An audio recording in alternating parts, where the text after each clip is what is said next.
আজকে আমরা জানব শিয়া ও সুন্নি মুসলিমদের মধ্যে পার্থক্য কি। এই দুটি সম্প্রদায় ইসলামের প্রধান দুটি শাখা এবং তাদের মধ্যে বেশ কিছু মৌলিক পার্থক্য রয়েছে।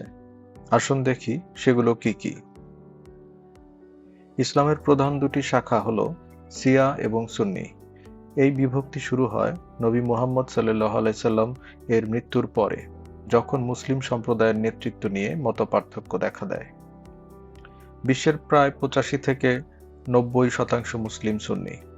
তারা বিশ্বাস করেন যে নবীজির সাহাবীদের মাধ্যমে নির্বাচিত খলিফারা মুসলিম সম্প্রদায়ের নেতৃত্ব দেবেন। বিশ্বের প্রায় 10 থেকে 15% মুসলিম শিয়া। তারা বিশ্বাস করেন যে নেতৃত্ব নবীজির পরিবার, বিশেষ করে হযরত আলী রাদিয়াল্লাহু তাআলা আনহু এবং তার বংশধরের মধ্যে থাকা উচিত। নবী মুহাম্মদ সাল্লাল্লাহু আলাইহি সাল্লাম এর মৃত্যুর পর 632 খ্রিস্টাব্দে মুসলিম সম্প্রদায়ের মধ্যে নেতৃত্ব নিয়ে বিতর্ক শুরু হয়। সুন্নিরা মনে করেন যে হযরত আবু বকর রাদিয়াল্লাহু তাআলা আনহু নবীজির ঘনিষ্ঠ সঙ্গী, প্রথম খলিফা হিসেবে নির্বাচিত হওয়াই সঠিক ছিল।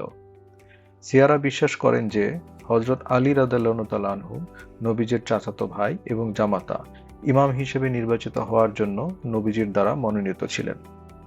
এই মতপার্থক্য ক্রমশ বড় হয় এবং 680 খ্রিস্টাব্দে কারবালার যুদ্ধে হযরত হুসাইন রাদিয়াল্লাহু তাআলা আনহু এর শাহাদাতের পর শিয়া সুন্নি বিভক্তি আরও স্পষ্ট হয়।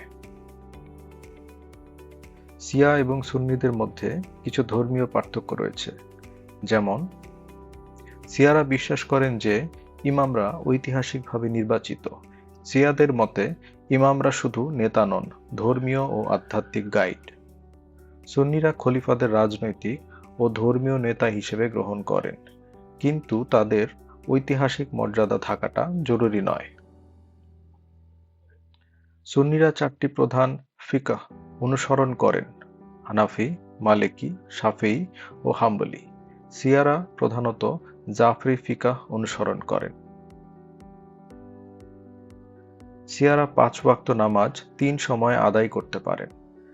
সেক্ষেত্রে জোহর, আসর এবং মাগরিব, এশা একত্রে আদায় করে থাকেন।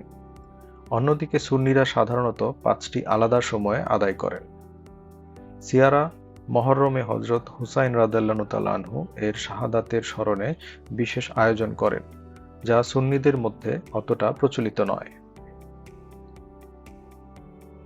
শিয়া এবং সুন্নিরা বিভিন্ন দেশে সংস্কৃতি ও রাজনৈতিক প্রভাব গড়ে তুলেছে। শিয়ারা ইরান, ইরাক, বাহরাইন এবং লেবাননে উল্লেখযোগ্য উপস্থিতি রাখে। সুন্নিরা সৌদি আরব, মিশর, তুরস্ক এবং ইন্দোনেশিয়ার মতো দেশে সংখ্যাগরিষ্ঠ। শিয়া এবং সুন্নিদের মধ্যে পার্থক্য থাকলেও তাদের মধ্যে অনেক মিল রয়েছে।